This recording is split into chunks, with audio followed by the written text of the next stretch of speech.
Hello everyone, आप सभी का फिर से स्वागत है। यह घटना चक्र इतिहास का डिस्कशन है और हम लोग बौद्ध धर्म को डिस्कस करें। बौद्ध धर्म में शेष कुछ प्रश्न बचे हुए हैं, पहले इनको कवर करते हैं। तो चलिए स्टार्ट करते हैं 53 से। आपको बताना है बुद्ध के उपदेश किससे संबंधित है। बुद्ध के उपदेश किससे संबंधित है? सही जवाब है आचरण की शुद्धता और पवित्रता से। देखिए, महात्मा बुद्ध के उपदेश जो है आचरण की पवित्रता एवं शुद्धता से संबंधित है। बुद्ध के उपदेशों में आत्मा संबंधी विवाद नहीं है। धार्मिक कर्म कांडों की बुद्ध ने जो है आलोचना की है, याद रखिएगा। 54 है, निम्नलिखित में से कौन बुद्ध के जीवन काल में ही संघ प्रमुख होना चाहता था? इसके बारे में हम लोगों ने अच्छा से डिस्कस किया है। अब बताइए इसका सही जवाब क्या होगा। कौन है जो बुद्ध के जीवन काल में ही संघ प्रमुख होना चाहता था? उसका नाम है देवदत्त। देवदत्त कौन था? तो देवदत्त जो थे ये बुद्ध का चचेरा भाई थे। वो पहले उनका अनुयायी बना और बाद में फिर उनका विरोधी बन गया। वह बौद्ध संघ से बुद्ध को जो है हटाकर स्वयं संघ का प्रधान बनना चाहता था, किंतु उसे जो है इसमें सफलता नहीं मिली। देवदत्त जो है उसी दिन से संघ का प्रधान बनने की सोचने लगा था जब वो पहले पहले भिक्षु बना था। आगे बढ़ते हैं 55। गौतम बुद्ध ने अपनी मृत्यु के उपरांत बौद्ध संघ के नेतृत्व के लिए निम्न में से किसे नामित किया था? गौतम बुद्ध ने अपनी मृत्यु के उपरांत बौद्ध संघ के नेतृत्व के लिए निम्न में से किसे नामित किया था? सही जवाब होगा उपयुक्त में से कोई नहीं, यानी डी ऑप्शन। देखिए इसके बारे में देख लेते हैं। कुशीनारा में मल्लों के सालवन में विश्राम के दौरान अपनी मृत्यु से पूर्व बुद्ध ने भिक्षुओं को निकट बुलाकर धर्मोपदेश दिया। आनंद, शायद तुम ऐसा सोचो कि हमारे शास्त्र चले गए, अब हमारा शास्त्र नहीं है। आनंद, ऐसा मत समझना। मैंने जो धर्म और विनय किए हैं मेरे बाद वे ही तुम्हारे शास्त्र होंगे। और इस प्रकार स्पष्ट है कि बुद्ध ने अपनी मृत्यु के उपरांत बौद्ध संघ के नेतृत्व के लिए किसी को नामित नहीं किया था, बल्कि अपने उपदेश यानी धर्म और विनय को ही मार्गदर्शक बताया था। याद रखिएगा। क्वेश्चन नंबर नेक्स्ट है 56 है, अष्टांग मार्ग की संकल्पना अंग है। किसका अंग है? अष्टांग मार्ग की जो संकल्पना दिया है, बताइए किसका अंग है? सही जवाब है धर्म चक्र प्रवर्तन सूत्र की विषय वस्तु का, डी ऑप्शन। याद रखिएगा, गौतम बुद्ध ने चतुर्थ आर्य सत्य में दुख निरोध का जो है उपाय बताया। गौतम बुद्ध ने चतुर्थ आर्य सत्य में दुख निरोध का उपाय बताया। इसे दुख निरोध गामिनी प्रतिपदा कहा जाता है। इसे मध्यमा प्रतिपदा या मध्यम मार्ग भी कहते हैं। और इस मध्यमा प्रतिपदा में 8 सोपान है, इसीलिए इसे अष्टांगिक मार्ग भी कहते हैं। इसके 8वें सोपान है सम्यक दृष्टि, सम्यक संकल्प, सम्यक वाक, सम्यक कर्मांत, सम्यक आजीव, सम्यक व्यायाम, सम्यक स्मृति और सम्यक समाधि।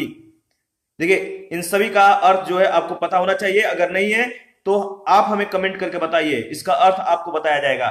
अष्टांगिक मार्ग धर्म चक्र प्रवर्तन सूत्र की विषय वस्तु का अंग है। आगे बढ़ते हैं 57। गौतम बुद्ध के बारे में निम्न में से क्या सत्य है? गौतम बुद्ध के बारे में बताना है क्या सत्य है। 4 इनके बारे में कथन दिए गए। पहला, वे कर्म में विश्वास करते थे, क्या यह सत्य है या असत्य है? बताइए। आत्मा का शरीर में परिवर्तन मानते थे, निर्वाण प्राप्ति में विश्वास करते थे और ईश्वर के सत्ता में विश्वास करते थे। बताइए गौतम बुद्ध के बारे में क्या सत्य है? तो देखिए इसके बारे में हम लोग डिस्कस कर लेते हैं। जो ऑप्शन है डाउटफुल है। महात्मा बुद्ध कर्म सिद्धांत में विश्वास करते थे। महात्मा बुद्ध कर्म सिद्धांत में विश्वास करते थे। वे आत्मा में विश्वास न करते हुए भी पुनर्जन्म में विश्वास करते थे। याद रखिएगा, आत्मा में विश्वास नहीं करते थे लेकिन पुनर्जन्म में विश्वास करते थे। बुद्ध के अनुसार चरित्र का पुनर्जन्म होता है, कर्म का पुनर्जन्म होता है। वे निर्वाण प्राप्ति में भी विश्वास करते थे, किंतु ईश्वर के सत्ता में वे विश्वास नहीं करते थे। इसलिए पहला और तीसरा सही है, जो कि किसी भी विकल्प में नहीं है। इसीलिए जो ऑप्शन है डाउटफुल है। 58 है, बौद्ध संघ में भिक्षुणी के रूप में स्त्रियों के प्रवेश की अनुमति बुद्ध के द्वारा कब दी गई थी? बताइए बुद्ध के द्वारा कहां दी गई थी? बौद्ध संघ में भिक्षुणी के रूप में स्त्रियों के प्रवेश की अनुमति बुद्ध के द्वारा दी गई थी। देखिए वैशाली में। और कब दी गई थी आपको मालूम है, क्योंकि हम लोगों ने डिस्कशन के दौरान इसके बारे में जिक्र किया था। तो कमेंट करके बताइए कि कब दी गई थी। कोई ऐसी घटना बताइए।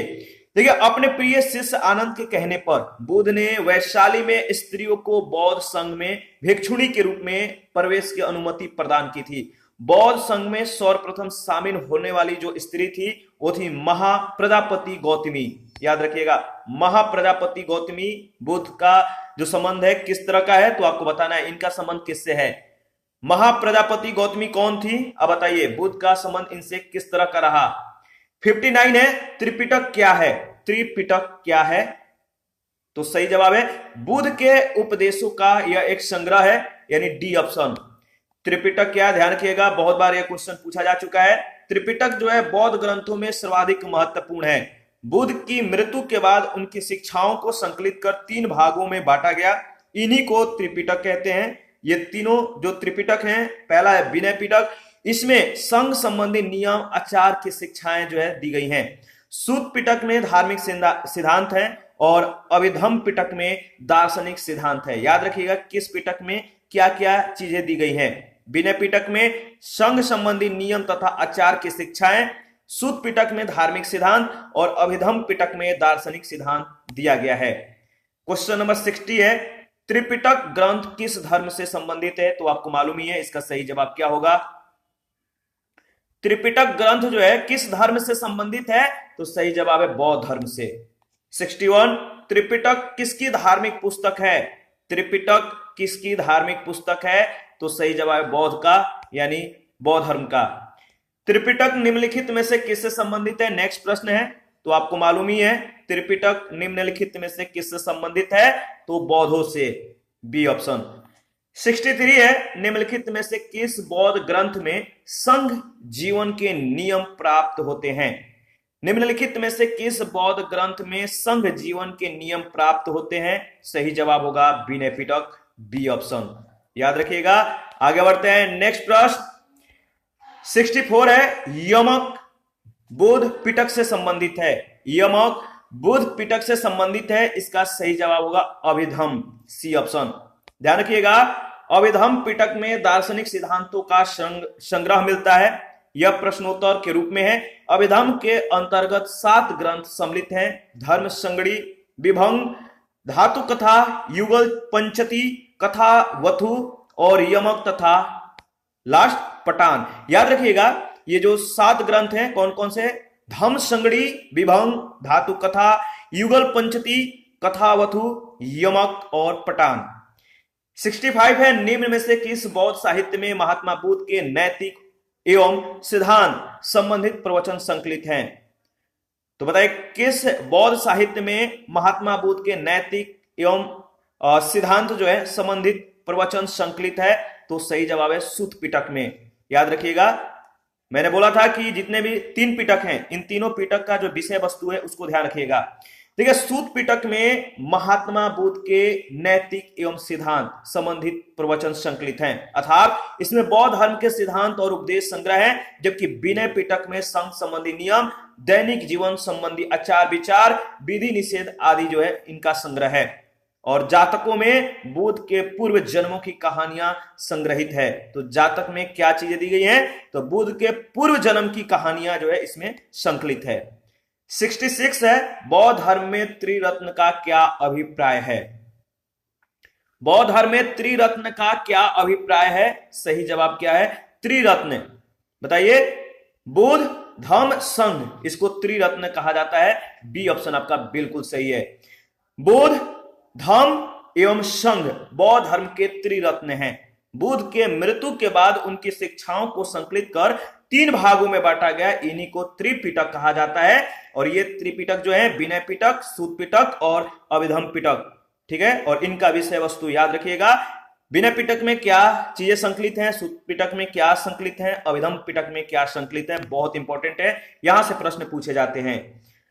67 है, प्राचीन भारत के बौद्ध मठों में पौरण नामक समारोह आयोजित किया जाता था। जो पौरण नामक जो समारोह आयोजित किया जाता था बौद्ध मठों में, आपको बताना है कि यह जो पौरण नामक समारोह है इसका संबंध क्या है, किससे है, किस अवसर पर होता था, तो सही जवाब क्या है, इसके बारे में हम लोगों ने देखिए डिस्कस किया था। देखिए इसके बारे में फिर से हम लोग रिवीजन कर लेते हैं। वैसे इसका बी ऑप्शन सही है, वर्षा ऋतु के दौरान मठों में प्रवास के समय भिक्षुओं के द्वारा किए गए अपराधों की स्वीकारोक्ति का यह अवसर होता था, जो यह पर्व होता था। ठीक है, तो याद रखिएगा वर्षा ऋतु के समय 4 महीनों, जो वर्षा ऋतु के जो 4 महीने होते थे, बौद्ध भिक्षु बौद्ध महाविहारों में निवास करते थे और इस समय धर्म प्रचार का कार्य जो है स्थगित रहता था। ठीक है, वर्षा ऋतु के समाप्ति पर जब पुनः धर्म प्रचार कार्य प्रारंभ होता था तो बौद्ध भिक्षु थे पौरन नामक समारोह आयोजित करते थे, जिसमें पीछे किए गए कार्यों पर विचार करते हुए आगे की कार्य योजना बनाई जाती थी। और इसका अतिरिक्त भिक्षु जो है इस समारोह में अपने द्वारा किए गए अपराधों को स्वीकार करते थे। तो पौरन याद रखिएगा, किसका पौरन का जो संबंध है किससे है। इसके बाद है अशोकाराम विहार निम्नलिखित में से किस स्थान पर स्थित था। अशोकाराम विहार जो है निम्नलिखित में किस स्थान पर स्थित था, तो सही जवाब है पाटलिपुत्र में। देखिए, प्रसिद्ध बौद्ध ग्रंथ महावंश के अनुसार मौर्य शासक अशोक ने पाटलिपुत्र में अशोकाराम विहार को निर्मित करवाया था। इस विहार का निर्माण इंद्रगुप्त नामक थेर भिक्षु के निरीक्षण में हुआ था। तीसरी बौद्ध संगीति यानी सभा जो है अशोक के समय में हुई थी, ध्यान रखिएगा। और 69 है विश्व का सबसे ऊंचा कहे जाने वाला विश्व शांति स्तूप बिहार में कहां है। बताइए, बिहार का सबसे ऊंचा कहे जाने वाला विश्व शांति स्तूप बिहार में कहां पर है। सही जवाब है राजगीर में, सी ऑप्शन। देखिए, बिहार में राजगीर के पहाड़ियों में यानी 400 मीटर की ऊंचाई पर स्थित शांति स्तूप जो है विश्व का सबसे ऊंचा कहे जाने वाला विश्व शांति स्तूप है। 70 नंबर है बुद्ध की 80 फुट बड़ी प्रतिमा जो बोध गया में है निर्मित की गई थी किनके द्वारा। बुद्ध की 80 फुट बड़ी प्रतिमा जो बोध गया में है किसके द्वारा निर्मित की गई थी, तो जापानियों के द्वारा। याद रखिएगा, इंपॉर्टेंट है, ए ऑप्शन आपका बिल्कुल सही है। और इसके बारे में देख लेते हैं। देखिए, बुद्ध की 80 फुट ऊंची बोध गया में स्थित प्रतिमा लाल ग्रेनाइट एवं बलुई पत्थरों से निर्मित है, जिसके निर्माण में 7 वर्ष का समय लगा। यह प्रतिमा जापान के दाइजोकियो संप्रदाय के सहयोग के द्वारा क्या की गई थी, निर्मित की गई थी। दाइजोकियो संप्रदाय, याद रखिएगा इस संप्रदाय का नाम। और 71 है सर्वप्रथम स्तूप शब्द कहां मिलता है। सर्वप्रथम स्तूप शब्द कहां मिलता है, तो आपको मालूम है, इसके बारे में हम लोगों ने डिस्कस किया था शुरू में ही। स्तूप शब्द का जिक्र जो है सर्वप्रथम ऋग्वेद में हुआ है, ये ऑप्शन आपका बिल्कुल सही है। देखिए, सर्वप्रथम स्तूप शब्द का जो वर्ण है ऋग्वेद में होता है और इसके अतिरिक्त अथर्ववेद, वाजस्नेयी संहिता, तैत्तिरीय ब्राह्मण संहिता, 25 ब्राह्मण आदि ग्रंथों से जो है स्तूप के संबंध में जानकारी मिलती है। स्तूप का शाब्दिक अर्थ होता है किसी वस्तु का ढेर। 72 है वह स्तूप स्थल जिसका संबंध भगवान बुद्ध के जीवन के किसी घटना से नहीं रहा, वह कौन सा है। उस स्तूप स्थल का नाम बताना है जिसका संबंध भगवान बुद्ध के जीवन के किसी घटना से नहीं रहा, वह है आपका सांची का स्तूप, बी ऑप्शन। बोध गया का स्तूप स्थल जो है बुद्ध की ज्ञान प्राप्ति से, सारनाथ धर्म चक्र प्रवर्तन से, कुशीनगर या कुशीनारा बुद्ध के मृत्यु से संबंधित है, जबकि सांची बुद्ध के जीवन के किसी घटना या विशेष घटना से जो है संबंध नहीं रखता। याद रखिएगा, सांची का जो स्तूप है वो बुद्ध के किसी मतलब कि जीवन के किसी घटना से संबंधित नहीं है। 73 है निम्नलिखित स्तूपों का सही तैथिक क्रम यानी कालानुक्रम क्या है। तो स्तूपों का जो कालानुक्रम है आपको उसके संदर्भ में इसे एडजस्ट करने हैं, तो आप बताइए कालानुक्रम के संदर्भ में। देखिए, इसका सही जवाब जो है नहीं है, जो ऑप्शन दिया गया उसमें डाउट है। भरहुत और सांची का स्तूप की जो स्थापना है मौर्य शासक अशोक के शासन काल में हुई थी। याद रखिएगा, जो भरहुत और सांची के जो स्तूप हैं मौर्य शासक अशोक के शासन काल में हुई थी।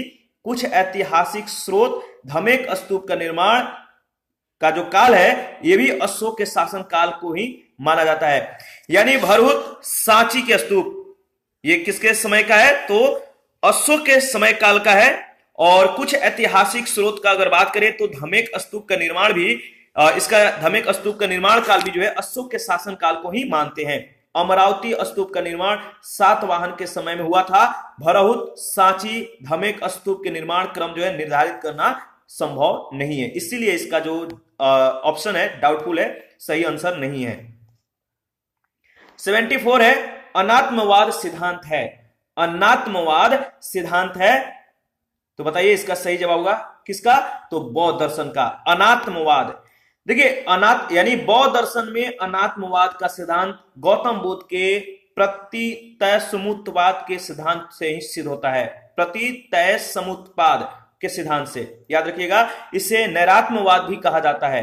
कुछ विचारकों के मतानुसार या उनके विचारों के मत के अनुसार अगर बात करें तो अनात्मवाद का सिद्धांत केवल आत्मा पर लागू होता है। वस्तुतः इससे आत्मा और भौतिक जगत दोनों को ही जो है या दोनों की जो है व्याख्या होती है। और जब गौतम बुद्ध सर्व अनात्मक कहते हैं तो इसका अर्थ है कि किसी नित्य चेतन या जड़ तत्व का अस्तित्व नहीं है। न तो आत्मा नामक नित्य द्रव्य का अस्तित्व है और न भौतिक पदार्थ नामक जो है जड़ द्रव्य का। द्रव्यता, एकता, तादात्म्य एवं नित्यता आदि कल्पना मात्र है। तो याद रखिएगा। 75 पे संसार अस्थिर और क्षणिक है। संसार जो है अस्थिर और क्षणिक है। इसका निम्न में से किससे संबंध है? संसार अस्थिर और क्षणिक है, इसका संबंध किससे है? तो बौद्ध, किससे? बौद्ध धर्म से। बौद्ध दर्शन में क्षणिकवाद को स्वीकार किया गया है। बुद्ध ने स्वयं अनित्यवाद के सिद्धांत का प्रतिपादन किया था। क्षणिकवाद अनित्यवाद का तार्किक विकास है जो बौद्धोत्तर दर्शन में अस्तित्व में आया। क्षणिकवाद के अनुसार विश्व की प्रत्येक वस्तु का अस्तित्व क्षण मात्र के लिए रहता है। जिस प्रकार नदी की एक बूंद एक क्षण के लिए सामने आती है और दूसरे क्षण वह विलीन हो जाती है या लुप्त हो जाती है, उसी प्रकार जगत की समस्त वस्तुएं क्षण मात्र के लिए अपने अस्तित्व कायम रखती है। 76 है, निम्नलिखित में से किसे एशिया के ज्योति पुंज के तौर पर जाना जाता है? बहुत इंपॉर्टेंट प्रश्न है। एशिया के ज्योति पुंज, बताइए एशिया के ज्योति पुंज के तौर पर किन्हें जाना जाता है? तो गौतम बुद्ध को। ए ऑप्शन आपका ध्यान रखना है। जो ए ऑप्शन है, गौतम बुद्ध जो है, इनको जो है द लाइट ऑफ एशिया नामक जो है जो एशिया के ज्योति पुंज है, इनको जो है इस तौर पे जाना जाता है। गौतम बुद्ध के जीवन पर एडविन अर्नाल्ड ने द लाइट ऑफ एशिया नामक काव्य पुस्तक की रचना की थी। तो द लाइट ऑफ एशिया जो है किनको बोला जाता है? तो गौतम बुद्ध को। 77 नंबर क्वेश्चन है, निम्नलिखित में से किसे एशिया का ज्योति पुंज के नाम से जाना जाता है? तो आपको मालूम है, भगवान गौतम बुद्ध को। B option. आगे बढ़ते हैं नेक्स्ट क्वेश्चन नंबर 78 है, क्षणिकवाद का प्रतिपादन किसने किया? क्षणिकवाद का प्रतिपादन किसने किया? सही जवाब है बुद्ध ने। क्षणिकवाद का सिद्धांत बौद्ध दर्शन से संबंधित है। क्षणिकवाद अनित्यवाद का तार्किक विकास है जो बौद्धोत्तर दर्शन में अस्तित्व में आया। बुद्ध के अनुसार संसार में कुछ भी जो है अस्थाई या नित्य नहीं है, यहां तक कि आत्मा की भी जो है नित्य सत्ता नहीं है।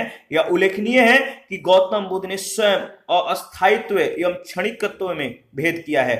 उन्होंने आत्मा को क्षणिक और भौतिक वस्तुओं को अनित्य कहा है। 79 है, भारत के सांस्कृतिक इतिहास के संदर्भ में पारमिता, याद रखिएगा, भारत के सांस्कृतिक इतिहास के संदर्भ में पारमिता शब्द का सही विवरण निम्नलिखित में से कौन सा है? पारमिता शब्द का सही विवरण, इसका सही जवाब होगा सी ऑप्शन, परिपूर्णताएं जिनकी प्राप्ति से बोधिसत्व पथ प्रशस्त हुआ, यानी सी ऑप्शन। इसके बारे में देख लेते हैं। देखिए, बौद्ध धर्म में बोधिसत्वों को बुद्धत्व प्राप्त करने के लिए पारमिता नामक विशिष्ट साधना का जो है वर्णन किया गया है। तो याद रखिएगा, बौद्ध धर्म में बोधिसत्वों को बुद्धत्व प्राप्त करने के लिए पारमिता नामक विशिष्ट साधना का वर्णन किया गया है। पारमिता ही एक मात्र ऐसा साधन है जिसके द्वारा बुद्ध की मान्य जो है पदवी बुद्धत्व की प्राप्ति की जा सकती है। बोधिचार्यावतार में आचार्य शांतिदेव कहते हैं कि जो साधक बुद्धत्व की प्राप्ति के लिए यत्नवान है, यानी प्रयासरत है, अर्थात जो बोधिसत्व है, उसे षष्ठ पारमिताओं यानी दान पारमिता, शील पारमिता, शांति पारमिता, वीर पारमिता, ध्यान पारमिता तथा प्रज्ञा पारमिता को ग्रहण करना चाहिए। इन षष्ठ पारमिताओं में प्रज्ञा पारमिता का प्राधान्य है, याद रखिएगा। 80 नंबर है, सर एडविन अर्नाल्ड की पुस्तक द लाइट ऑफ एशिया किस पर आधारित है? सर एडविन अर्नाल्ड की पुस्तक द लाइट ऑफ एशिया आधारित है ललित विस्तार पर। बी ऑप्शन आपका बिल्कुल सही है। सर एडविन अर्नाल्ड की पुस्तक द लाइट ऑफ एशिया जो है ललित विस्तार के विषय वस्तु पर आधारित है। इस पुस्तक का प्रकाशन 1829 ईस्वी में लंदन में किया गया था। और 81 है, बौद्ध धर्म के महायान और हीनयान संप्रदायों में सर्वाधिक मौलिक अंतर निम्नलिखित में से कौन सा है? बताइए। बौद्ध धर्म के महायान और हीनयान संप्रदायों में सर्वाधिक मौलिक अंतर निम्नलिखित में से कौन सा है? सही जवाब होगा देवी देवताओं की पूजा, सी ऑप्शन। देखिए, बौद्ध धर्म के हीनयान और महायान संप्रदायों में सर्वाधिक मौलिक अंतर देवी देवताओं की पूजा थी। हीनयान में बुद्ध को एक महापुरुष माना जाता था, जबकि महायान में उन्हें देवता माना गया तथा उनकी पूजा की जाने लगी। इसी के साथ ही अनेक बोधिसत्वों की भी जो है पूजा की जाने लगी। 82 है, गौतम बुद्ध को एक देवता का स्थान किस राजा के युग में प्राप्त हुआ? गौतम बुद्ध को एक देवता का स्थान किस राजा के युग में प्राप्त हुआ? सही जवाब है कनिष्क के समय में। कनिष्क के शासन काल में संपन्न चतुर्थ बौद्ध संगीति में बौद्ध धर्म हीनयान और महायान नामक दो स्पष्ट एवं स्वतंत्र संप्रदायों में विभक्त हो गया। महायान शाखा में बुद्ध को देवता माना गया और उनकी पूजा की जाने लगी, और इस प्रकार कनिष्क के काल में बौद्ध धर्म की महायान शाखा के तहत गौतम बुद्ध को एक देवता का स्थान प्राप्त हुआ। 83 है, भारत में पहले जिस मानव प्रतिमाओं को पूजा गया वह क्या था? वो प्रतिमा किनका था? तो भारत में पहले जिस मानव प्रतिमा को पूजा गया वह प्रतिमा था किनका? तो बुद्ध की, यानी सी ऑप्शन। भारत में देखिए सबसे पहले बुद्ध के प्रतिमाओं की पूजा की गई। बौद्ध धर्म के महायान शाखा के अनुयायियों ने सर्वप्रथम बुद्ध मूर्तियां स्थापित करके उनकी पूजा प्रारंभ की। 84 है, देश में निम्न में से किसने मूर्ति पूजा की नींव रखी थी? तो मूर्ति पूजा की नींव किसने रखी थी? बौद्ध धर्म ने, बी ऑप्शन। आगे बढ़ते हैं नेक्स्ट क्वेश्चन। अच्छा, इसमें है कि बात वही है कि सर्वप्रथम मूर्ति पूजा की नींव जो है बौद्धों के द्वारा रखी गई। महायानियों ने, जो महायान शाखा के लोग थे, इन्होंने सर्वप्रथम बुद्ध की प्रतिमा स्थापित करके उनकी पूजा आरंभ कर दी। 85 है, गंधार शैली की मूर्ति कला में बुद्ध के सारनाथ में हुए प्रथम धर्मोपदेश से संबंध प्रवचन मुद्रा का नाम है, क्या है? गंधार शैली की मूर्ति कला में बुद्ध के सारनाथ में हुए प्रथम धर्मोपदेश से संबंध प्रवचन मुद्रा का जो नाम है वह है धर्म चक्र, सी ऑप्शन।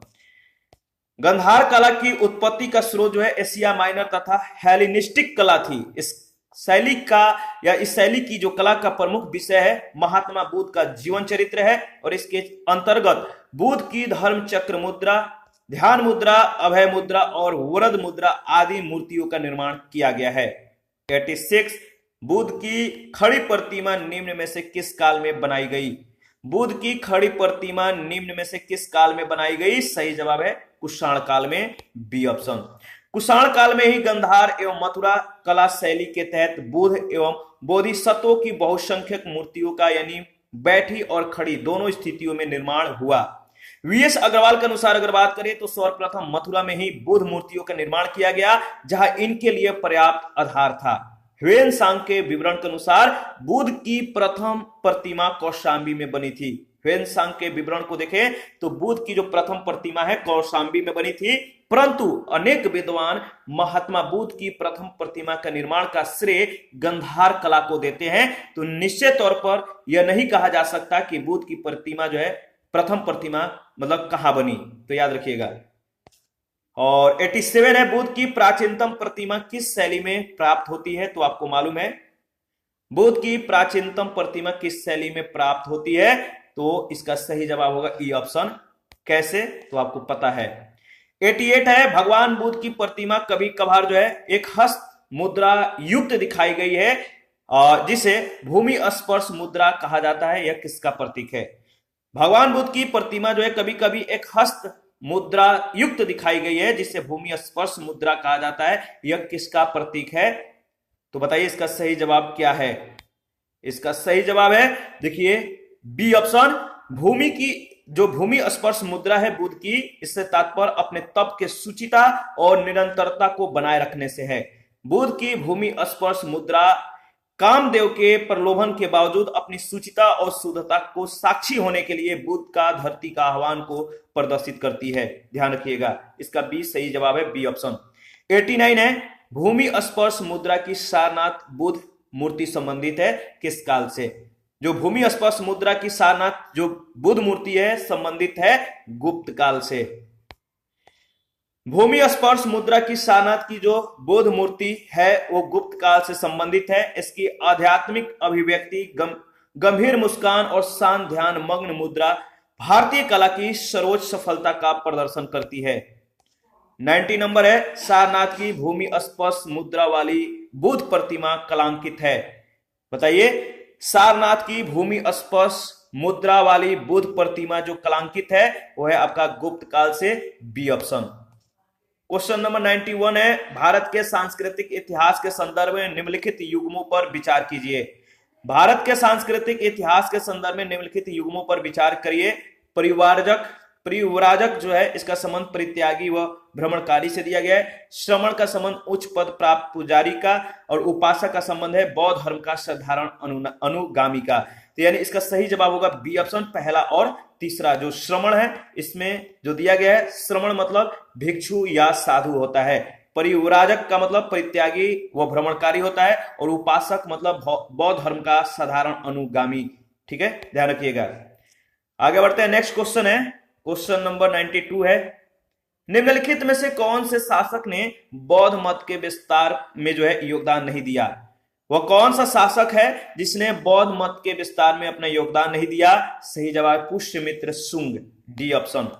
अशोक, कनिष्क, हर्षवर्धन ने बौद्ध धर्म के विकास में योगदान दिया, जबकि शुंग वंश के संस्थापक पुष्यमित्र शुंग ने मगध साम्राज्य पर अधिकार जमा कर जहां एक ओर यवनों के आक्रमण से देश की रक्षा की, वहीं दूसरी ओर देश में शांति और व्यवस्था की स्थापना कर वैदिक धर्म और आदर्शों की जो अशोक के शासनकाल में उपेक्षित हो गए थे उन्हें पुनः प्रतिष्ठित की, और इसी कारण उसका काल जो है वैदिक प्रतिक्रिया अथवा वैदिक पुनर्जागरण का काल भी कहा जाता है। 93 है, दो कथन है, कथन और कारण दिए गए हैं। कथन ए कह रहे हैं कि कुशीनगर मल्ल गणराज्य की राजधानी थी, कारण महात्मा बुद्ध का महापरिनिर्वाण कुशीनगर में हुआ था। तो सही जवाब क्या है? दोनों सही है या गलत है? तो देखिए दोनों सही है, और आर्य की सही व्याख्या नहीं है। कुशीनगर मल्ल गणराज्य की राजधानी थी और महात्मा बुद्ध का महापरिनिर्वाण कुशीनगर में ही हुआ था। बौद्ध ग्रंथ अंगुत्तर निकाय, याद रखिएगा, बौद्ध ग्रंथ अंगुत्तर निकाय में वर्णित, ठीक है, 16 महाजनपदों में से मल्ल एक महाजनपद था। यानी 16 जो महाजनपद थे इनमें से मल्ल जो है एक महाजनपद था। यह संघ राज्य था। क्या था? यह एक संघ राज्य था जिसमें पावा यानी पडरौना और कुशीनारा यानी कसया मल्ल गणराज्य की जुड़वा राजधानियां थी। महात्मा बुद्ध को महापरिनिर्वाण कुशीनगर में प्राप्त हुआ। दोनों कथन सही है, लेकिन एक दूसरे की व्याख्या नहीं है। 94, कौन सा युग्म जो है सही सुमेलित है? कौन सा युग्म जो है सही सुमेलित है? इसका सही जवाब होगा, देखिए, सी ऑप्शन। लोथल का संबंध प्राचीन गोदी क्षेत्र से है, सारनाथ का संबंध बौद्ध का प्रथम धर्मोपदेश से है, और नालंदा का संबंध बौद्ध अधिगम का महान पीठ से है। राजगीर का संबंध अशोक के सी स्तंभ शीर्ष से नहीं है। ठीक है, तो इसके बारे में देख लेते हैं। देखिए, सैंधवपुरा स्थल जो लोथल है, गुजरात से गोदीवाड़ा के अवशेष मिले हैं। सारनाथ यानी वाराणसी में महात्मा बुद्ध ने अपना प्रथम धर्मोपदेश यानी धर्म चक्र प्रवर्तन दिया था। नालंदा बौद्ध अधिगम का जो है महान पीठ था, और यहां जो है कुमार गुप्त फर्स्ट के शासनकाल में विश्वविद्यालय की स्थापना हुई। अशोक का सी स्तंभ शीर्ष जो है राजगीर में नहीं बल्कि सारनाथ में स्थित है, तो ध्यान रखिएगा। 95 है, महायान बौद्ध धर्म में बोधिसत्व अवलोकितेश्वर को और किस नाम से जाना जाता है? महायान बौद्ध धर्म में बोधिसत्व अवलोकितेश्वर को अवलोकितेश्वर इनको और किस अन्य नाम से जाना जाता है? तो सही जवाब है पद्मपाणि से, सी ऑप्शन। इनका अन्य नाम है पद्मपाणि। बौद्ध धर्म में यह माना गया है कि बोधिसत्व में अवलोकितेश्वर की स्थिति जो है महिमा मंडित है। उन लोगों ने यह निश्चय किया था कि वे तब तक बुद्ध नहीं बनेंगे जब तक कि सभी मनुष्यों को निर्वाण नहीं प्राप्त हो जाता। वस्तुतः बौद्ध धर्म पर हिंदू धर्म का प्रभाव परिलक्षित होता है। अवलोकितेश्वर नारायण या पद्मपाणि विष्णु का भी एक नाम है, याद रखिएगा। 96 है, भारत के धार्मिक इतिहास के संदर्भ में निम्नलिखित कथनों पर विचार कीजिए। जो स्थावीरवादी महायान बौद्ध धर्म से संबंध है, क्या यह जो है मतलब कि धार्मिक, जो भारत के धार्मिक इतिहास है, इसके संदर्भ में यह कथन सही है या नहीं। तो अस्थावीरवादी महायान बौद्ध धर्म से संबंध है, यह सही नहीं है या गलत है या क्या है, आप बताइए। इसके बाद है लोकेतरवादी संप्रदाय बौद्ध धर्म के महासंघिक संप्रदाय की एक शाखा थी और महासंघिकों के द्वारा बुद्ध ने देवतारोपण ने महायान बौद्ध धर्म को प्रोत्साहित किया या प्रोत्साहन किया। तो इसका सही जवाब होगा केवल दूसरा और तीसरा आपका सही है, पहला गलत है। कैसे, तो देख लेते हैं। परंपरागत नियम एवं आस्था रखने वाले का संप्रदाय अस्थवीर या थेरवादी कहलाया। जो अस्थवीरवाद बौद्ध धर्म के जो है हीनयान शाखा से संबंध है और इसका नेतृत्व महाकच्यान ने किया। याद रखिएगा, अस्थवीरवाद बौद्ध धर्म के हीनयान शाखा से संबंध है, इसका नेतृत्व महाकच्यान ने किया। परिवर्तन के साथ नियम को स्वीकार करने वालों का जो है संप्रदाय महासंघी कहलाया और इनका नेतृत्व महाकश्यप ने किया। लोकोत्तरवादी जिसे हम कहते हैं, लोकोत्तरवादी संप्रदाय बौद्ध धर्म के महासंघिक संप्रदाय की एक शाखा थी। बौद्ध धर्म में लोकोत्तरवाद निकाय 18 निकायों में से एक है। 97 है, भारतीय इतिहास के संदर्भ में निम्नलिखित में से कौन भावी बुद्ध हैं जो संसार के रक्षा के लिए अवतरित होंगे? बताइए, भारतीय इतिहास के संदर्भ में निम्नलिखित में से कौन भावी बुद्ध हैं जो संसार के रक्षा के लिए अवतरित होंगे? सही जवाब क्या है? तो सही जवाब है मैत्रेय। बौद्ध मान्यताओं के अनुसार मैत्रेय जो संस्कृत जो है एक बोधिसत्व है, यह जो शब्द है संस्कृत का एक बोधिसत्व है। मैत्रेय एक बोधिसत्व है जो पृथ्वी पर भविष्य में अवतरित होंगे और बुद्धत्व प्राप्त करेंगे। वे शुद्ध धर्म के शिक्षा देंगे। मैत्रेय के अवतरण की भविष्यवाणी ऐसे समय के लिए की गई है जब इस लोक में अनैतिकता अनाचार इतना बढ़ जाएगा कि मानव जीवन असुरक्षित होता दिखेगा और सुरक्षा के लिए लोग इधर उधर भटकेंगे। सर्वत्र त्राही त्राही मच जाएगी और मानव जीवन संघर्षमय बनता दिखेगा और ऐसे आपातकाल में बोधिसत्व मैत्रेय इस भूतल पर भविष्य के बुद्ध के रूप में अवतार लेंगे। वह पुनः जो है बौद्ध धर्म की स्थापना करेंगे और सभी मानवों को सुख शांति और समृद्धि प्रदान करेंगे। 98 है, भारत के धार्मिक इतिहास के संदर्भ में निम्नलिखित कथनों पर विचार करिए। ठीक है, 3 कथन है इनमें जो दिया गया है, इन पर विचार करना है। बोधिसत्व बौद्ध मत के हीनयान संप्रदाय की केंद्रीय संकल्पना है। दूसरा कथन जो है जिस पर विचार करना है कि बोधिसत्व अपने प्रबोध के मार्ग पर बढ़ता हुआ करुणामय है। बोधिसत्व समस्त सचेतन प्राणियों को उनके प्रबोध के मार्ग पर चलने में सहायता करने के लिए स्वयं के निर्वाण प्राप्ति विलंबित करता है। इन तीनों कथनों पर विचार करके बताइए कौन से सही हैं। सही है दूसरा और तीसरा कथन। पहला कथन यानी बोधिसत्व बौद्ध मत के हीनयान संप्रदाय की केंद्रीय संकल्पना है, जो कि गलत है। बोधिसत्व बौद्ध मत के महायान संप्रदाय का आदर्श एवं केंद्रीय संकल्पना है। ध्यान रखिएगा, बौद्ध धर्म में बोधिसत्व सत्व के लिए जो है प्रबुद्ध शिक्षा दिए हुए इनको कहते हैं और पारंपरिक रूप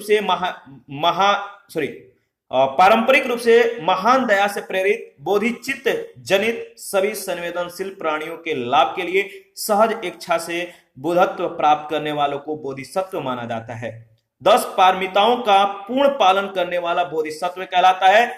बुद्ध बनना ही बोधिसत्व के जीवन की पराकाष्ठा है।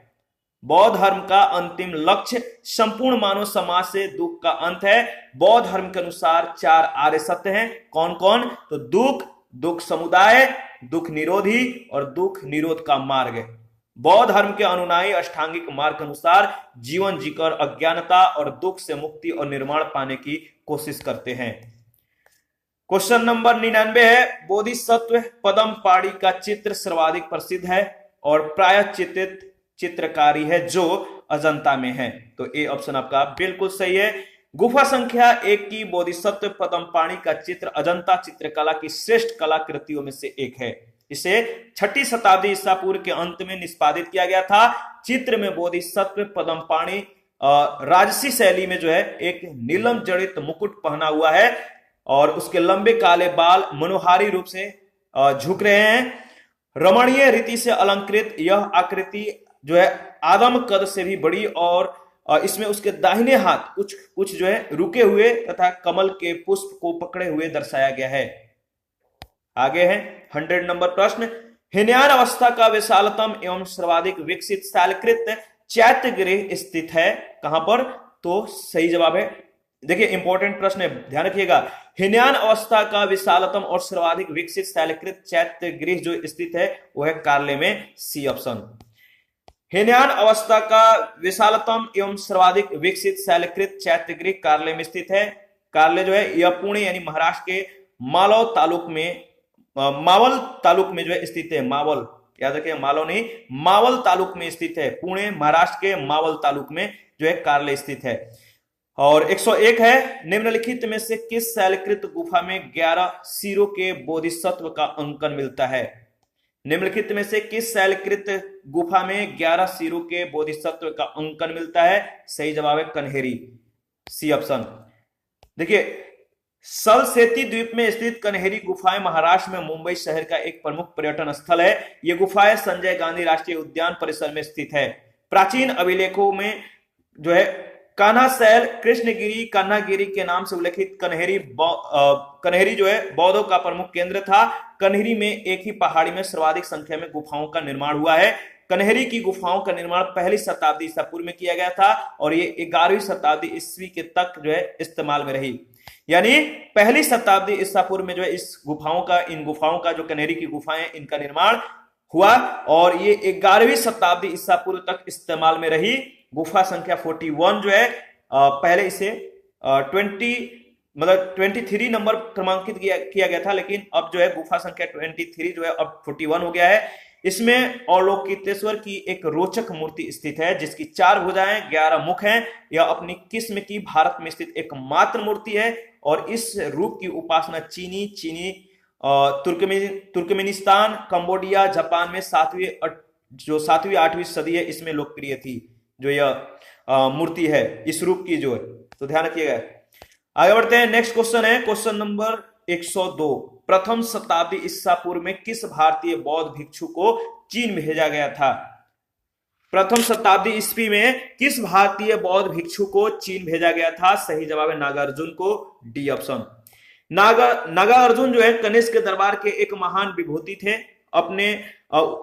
उसने अपनी पुस्तक माध्यमिक कारिका में सापेक्ष सिद्धांत को जो है प्रस्तुत किया। चीनी मान्यता के अनुसार नागार्जुन ने चीन की यात्रा कर वहां बौद्ध शिक्षा प्रदान की थी। 103 नंबर है, शून्यता के सिद्धांत का सर्वप्रथम प्रतिपादन करने वाले बौद्ध दार्शनिक का नाम क्या है?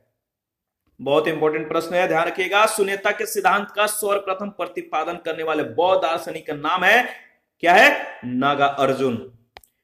माध्यमिक या शून्यवाद मत के प्रवर्तन नागार्जुन है, जिनकी प्रसिद्ध रचना माध्यमिक कारिका है। इसे सापेक्षवाद भी कहा जाता है, जिसके अनुसार प्रत्येक वस्तु किसी न किसी कारण से उत्पन्न हुई है और यह जो है उन पर निर्भर है। और नागार्जुन ने प्रतितय समुत्पाद को ही शून्यता कहा है, याद रखिएगा। 104 है, नागार्जुन किस बौद्ध संप्रदाय के थे? तो ध्यान रखिएगा, माध्यमिक संप्रदाय के थे। 105 है, बौद्ध शिक्षा का केंद्र है। बौद्ध शिक्षा का केंद्र है विक्रमशिला, वाराणसी, गिरनार, उज्जैन। तो सही जवाब है विक्रमशिला। प्राचीन काल में बौद्ध शिक्षा के 3 प्रमुख केंद्र थे, याद रखिएगा। नालंदा था, वल्लभी था और विक्रमशिला। नालंदा विहार आधुनिक पटना के दक्षिण में लगभग 40 मील की दूरी पर आधुनिक बड़गांव नामक ग्राम के समीप स्थित था। यह महायान बौद्ध धर्म के शिक्षा का प्रमुख केंद्र था। वल्लभी गुजरात के काठियावाड़ा क्षेत्र में आधुनिक वल नामक स्थान पर स्थित और पश्चिम भारत जो है में शिक्षा और संस्कृति का यह प्रमुख केंद्र था। यह हिनयान बौद्ध धर्म के शिक्षा का प्रमुख केंद्र था। विक्रमशिला बिहार के आधुनिक भागलपुर से 24 मील पूर्व की ओर पत्थरघाट नामक पहाड़ी पर स्थित था। विक्रमशिला के महाविहार का स्थापना पाल नरेश धर्मपाल 770 से 810 ईसा पूर्व के बीच में किया था और उसने यहाँ मंदिर तथा मठ भी बनवाए थे। वाराणसी हिंदू संस्कृति और धार्मिक शिक्षा का जो है प्रमुख केंद्र था। जो वाराणसी है हिंदू संस्कृति और धार्मिक शिक्षा का यह प्रमुख केंद्र था। गिरनार गुजरात के जूनागढ़ जिले में स्थित है और बुद्ध के समय में उज्जैन अवंती राज्य की राजधानी थी, याद रखिएगा। 106 नंबर है, वल्लभी विश्वविद्यालय कहां पर स्थित था? वल्लभी विश्वविद्यालय गुजरात में स्थित था, डी ऑप्शन सही जवाब है। 107 नंबर है, नालंदा विश्वविद्यालय की स्थापना का जो युग है वो कौन सा है? नालंदा विश्वविद्यालय के स्थापना का युग है गुप्त, यानी गुप्त के समय में नालंदा विश्वविद्यालय का स्थापना हुआ था। नालंदा एक विख्यात जो है बौद्ध पीठ एवं विश्वविद्यालय था। यह बिहार में राजगीर के निकट स्थित था। 5वीं शताब्दी के मध्य गुप्तों के समय में नालंदा विश्वविद्यालय अस्तित्व में आया। सर्वप्रथम कुमार गुप्त फर्स्ट ने नालंदा बौद्ध बिहार को दान दिया और बाद में बुद्धगुप्त तथागत गुप्त और बालादित्य नामक गुप्त शासकों ने भी जो है इस बिहार को दान दिए। 108 है, नालंदा विश्वविद्यालय के संस्थापक कौन थे? तो सही जवाब है कुमार गुप्त। ह्वेनसांग के अनुसार अगर बात करें तो नालंदा विश्वविद्यालय का संस्थापक शक्रादित्य था, जिसने बौद्ध धर्म के त्रिरत्नों के प्रति महती श्रद्धा के कारण इसकी स्थापना करवाई थी। शक्रादित्य की पहचान कुमार गुप्त प्रथम से जो है की जाती है और जिसकी प्रसिद्ध उपाधि महेंद्रादित्य थी। 109 नंबर है, नालंदा विश्वविद्यालय किसके लिए प्रसिद्ध था? तो आपको मालूम है नालंदा विश्वविद्यालय जिसके लिए प्रसिद्ध था, सही जवाब है बौद्ध धर्म दर्शन के लिए, सी ऑप्शन। नालंदा विश्वविद्यालय बौद्ध धर्म के अध्ययन के लिए जो है विश्व प्रसिद्ध था और उसी के अध्ययन के लिए चीनी यात्री ह्वेनसांग जो है यहां आया था। 110 है, इसमें कथन ये कह रहा है कि 12वीं शताब्दी के अंत तक नालंदा महाविहार का पतन हो गया। कारण आर है, महाविहार को राजकीय प्रश्रय मिलना बंद हो गया था। बताइए दोनों में से कौन सा कथन सही है? क्या एक दूसरे का व्याख्या कर रहे हैं? तो दोनों सही है और आर ए की सही व्याख्या भी करता है। ठीक है, नालंदा में एक विख्यात बौद्ध पीठ और विश्वविद्यालय था। यह दक्षिणी बिहार में राजगीर यानी वर्तमान में राजगीर के निकट स्थित था। 5वीं सदी के मध्य गुप्तों के समय में नालंदा स्थित विश्वविद्यालय अस्तित्व में आया। 6ठी शताब्दी से भारत में तंत्रवाद का विकास होता है और पाल शासक धर्मपाल ने विक्रमशिला विश्वविद्यालय की स्थापना की। आगे पाल शासकों ने तंत्रवाद की शिक्षा पर केंद्रित विक्रमशिला को अधिक महत्व दिया और नालंदा अपेक्षित होने लगा और 12वीं शताब्दी के अंत तक उसका क्रमिक जो है मतलब कि कह सकते हैं कि अपेक्षित होने के कारण इसकी अपेक्षा की जाने लगी। अब जो पहले दान दिया जाता था वो अब कम हो गया था, जिसके कारण इसका क्रमिक रूप से पतन होने लगा और बाद में बख्तियार खिलजी के द्वारा इसे जलाकर अंतिम रूप से नष्ट कर दिया गया। इस तरह नालंदा के पतन में राजकीय प्रश्रय का अभाव भी एक कारण था। 111 है, नौ नालंदा महाविहार किसके लिए विख्यात है? तो सही जवाब है नौ नालंदा महाविहार किसके लिए विख्यात है? पाली अनुसंधान संस्थान के लिए, सी ऑप्शन। और इसके बारे में देख लेते हैं। देखिए, नौ नालंदा महाविहार जो है बौद्ध अध्ययन का आधुनिक केंद्र है, जिसे बिहार सरकार ने 1951 में नालंदा में स्थापित किया था। इस केंद्र में बौद्ध और पाली अनुसंधान संस्थान है। यहाँ बड़ी संख्या में श्रीलंका, जापान, कोरिया, तिब्बत, भूटान आदि देशों से पाली एवं बौद्ध अध्ययन पर अनुसंधान के लिए विद्यार्थी आते हैं। 112 है, निम्नलिखित में से कौन से बौद्ध धर्म और जैन धर्म दोनों में समान रूप से विद्यमान थे? तो बौद्ध धर्म और जैन धर्म इन दोनों के बारे में हम लोगों ने क्या किया था, मतलब कि आपको बताना है कि बौद्ध धर्म और जैन धर्म के बीच क्या जो है मतलब कि समानता है, दोनों में जो है सेम रूप है या दोनों में समान रूप से विद्यमान है। तो इसके बारे में हम लोगों ने डिस्कस किया था। देखिए जो इसमें दिया गया है, अगर ऑप्शन देखिएगा तो ऑप्शन बी सही होगा, दूसरा, तीसरा, चौथा। पहला जो है इसमें तप और भोग के अति का जो है परिहार किया गया, जो कि इन दोनों में जो है इसके संदर्भ में भिन्नता है। तप यानी आत्मदहन जो है और भोग के अति का परिहार एवं मध्यम मार्ग का जो है अनुसरण केवल बौद्ध धर्म में किया गया था, जैन धर्म में नहीं, इसलिए पहला वाला सही नहीं है। जबकि वेदों की प्रमाणिकता के प्रति अनास्था, कर्मकांड की फलवत्ता का निषेध और प्राणियों की हिंसा का निषेध दोनों धर्मों में किया गया है। ठीक है, तो इसके बारे में हम लोगों ने डिस्कस किया था, आपको मालूम होना चाहिए। 113 है, प्राचीन भारतीय इतिहास के संदर्भ में निम्नलिखित में से कौन से बौद्ध धर्म और जैन धर्म दोनों में समान रूप से विद्यमान था? तो बताइए, इसके बारे में कुछ ही सेकंड पहले हम लोगों ने डिस्कस किया है।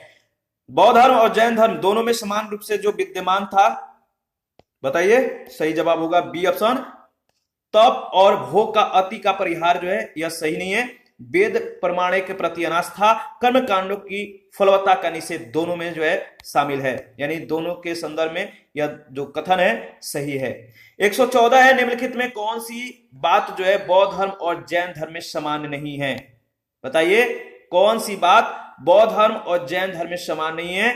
पहला है अहिंसा, दूसरा है वेदों के प्रति उदासीनता और तीसरा है आत्मदमन और चौथा है रीति रिवाजों की अस्वीकृति, तो सही जवाब होगा आत्मदमन।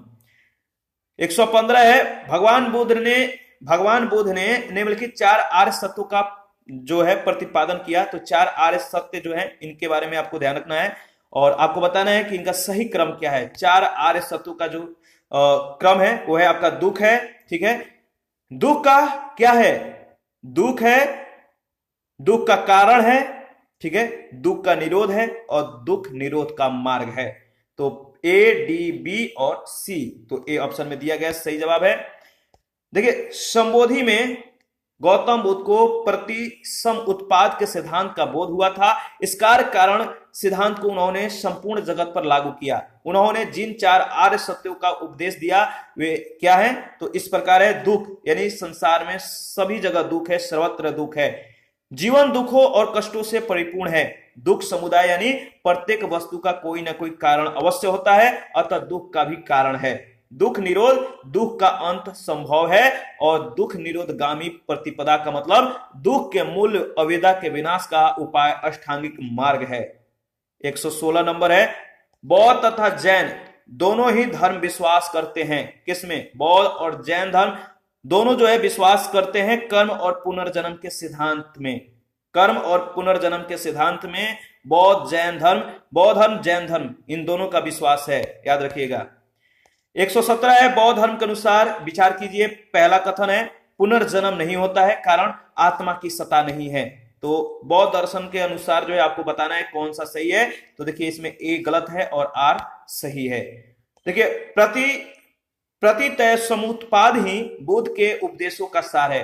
प्रतितय समुत्पाद बुद्ध के उपदेशों का सार है। ब्राह्मण ग्रंथों के द्वारा प्रतिपादित वेदों की अपरुष्यता और आत्मा की अमरता के सिद्धांत को उन्होंने स्वीकार नहीं किया, परंतु आत्मा के अस्तित्व को जो है अस्वीकार करने के बावजूद वे जो है पुनर्जन्म तथा कर्म के सिद्धांत को मानते थे।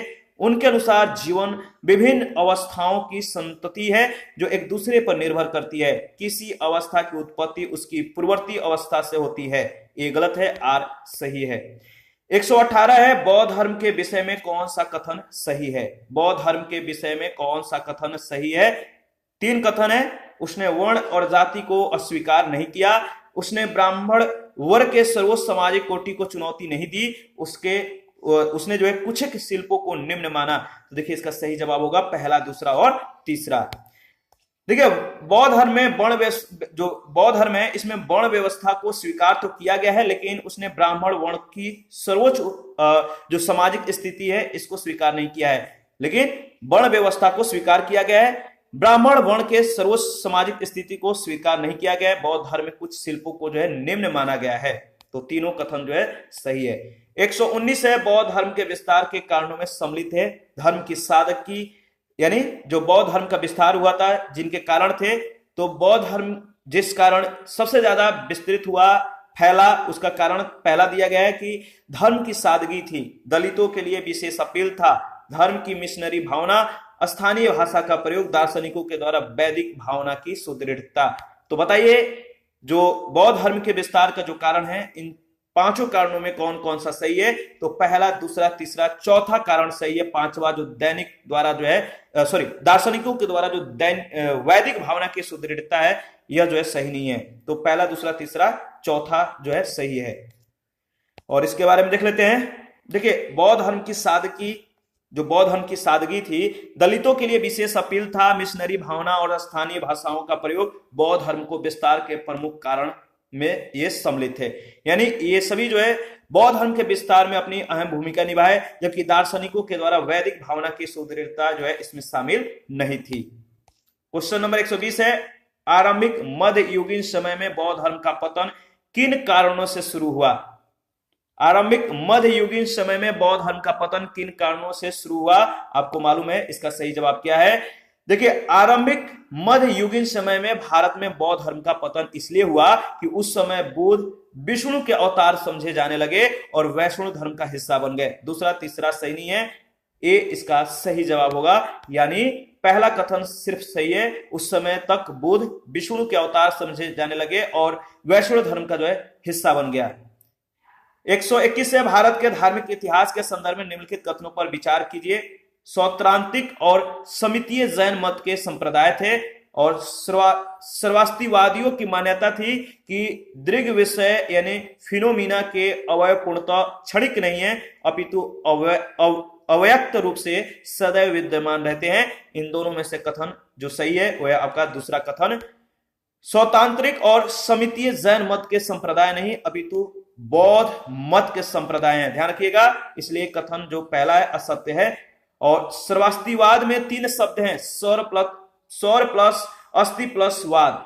सर्वम अर्थात सभी तत्व, अस्थि अर्थात है। इस प्रकार तृतीय बौद्ध संगीति में जिन भिक्षुओं ने सभी तत्वों का अस्तित्व सभी कालों में स्वीकार किए वे संगीति छोड़कर कश्मीर चले गए और सर्वास्तिवादी कहलाए। कनिष्क के काल में चौथी बौद्ध संगीति कश्मीर में सर्वास्तिवादियों के द्वारा ही आयोजित हुई थी और अब इनका जो प्रभाव है लगभग पूरे देश में फैल गया। आगे बढ़ते हैं। 122 निम्नलिखित कथनों पर विचार करें, चैत और बिहार में क्या अंतर है, इसे चुने। तो चैत और बिहार में जो अंतर है आपको मालूम है, चैत जो होता है पूजा स्थल होता है जबकि बिहार जो होता है वो निवास स्थान होता है। देखिए चैत का जो शाब्दिक अर्थ है चिता संबंधी, 100 दाह के पश्चात बचे हुए अवशेषों को भूमि में गाड़कर उनके ऊपर जो समाधियां बनाई गई उन्हीं को प्रारंभ में चैत या स्तूप कहा गया और इन समाधियों में महापुरुषों के धातु अवशेष सुरक्षित थे। अतः चैत उपासना के केंद्र बन गए और कालांतर में बौद्धों ने इन्हें अपनी उपासना का केंद्र बना लिया। चैत गृहों के समीप ही भिक्षुओं को रहने के लिए आवास बनाए गए जिन्हें विहार कहा गया। 123 है, कुछ शैलकृत बौद्ध गुफाओं को चैत्य कहते हैं जबकि अन्य को विहार, दोनों में क्या अंतर है। तो आपको मालूम है जो चैत्य है वो पूजा स्थल होता है और जो विहार होता है बौद्ध भिक्षुओं का निवास स्थान होता है। 124 है, सुल्तानी युग में बौद्धों की कौन सी शाखा सबसे प्रभावशाली थी। सुल्तानी युग में बौद्धों की कौन सी शाखा सबसे प्रभावशाली थी, तो सही जवाब वज्रयान। मध्यकाल में बौद्धों की वज्रयान शाखा सबसे अधिक प्रभावशाली थी। वज्रयान का सबसे अधिक विकास 8वीं शताब्दी में हुआ था तथा इसके सिद्धांत मंजूश्री, मूलकल्प तथा गुहा समाज नामक ग्रंथों में मिलते हैं। याद रखिएगा मंजूश्री, मूलकल्प और गुहा समाज। आगे बढ़ते हैं और इसी के साथ जो बौद्ध धर्म है पूरी तरह से कंप्लीट हो जाता है। जैन धर्म को नेक्स्ट सेशन में हम लोग डिस्कस करेंगे। और देखिए आप अपना प्रतिक्रिया जरूर दीजिए। देखिए आपके प्रतिक्रियाओं का हमें बेसब्री से इंतजार रहता है। जिन लोगों ने अभी तक जो है टेलीग्राम चैनल, फेसबुक पेज और टेलीग्राम क्विज ग्रुप को ज्वाइन नहीं किया है तो वीडियो के डिस्क्रिप्शन बॉक्स में उसका लिंक मौजूद है, आप ज्वाइन कर सकते हैं। और मैं बता दूं कि एग्जाम को देखते हुए कुछ एग्जाम हैं इतने नजदीक हैं कि समय जो है अब तैयारी के लिए बहुत कम पड़ गए हैं। तो इन चीजों को मद्देनजर रखते हुए वीडियो और साथ ही आप पीडीएफ का भी रिवीजन करते रहिए। पीडीएफ जो है घटना चक्र के जितने भी हैं आपको प्रोवाइड कराया जा रहा है और इससे संबंधित जो इंफॉर्मेशन है टेलीग्राम चैनल पे, क्विज ग्रुप में, फेसबुक पेज पे, इंस्टाग्राम पे, यहां तक कि वीडियो के कम्युनिटी बॉक्स में भी इंफॉर्मेशन शेयर किए गए हैं। आप वहां से हमें जो है मैसेज कर सकते हैं, वहां से हमें आप संपर्क कर सकते हैं। थैंक यू, मिलते हैं नेक्स्ट सेशन में।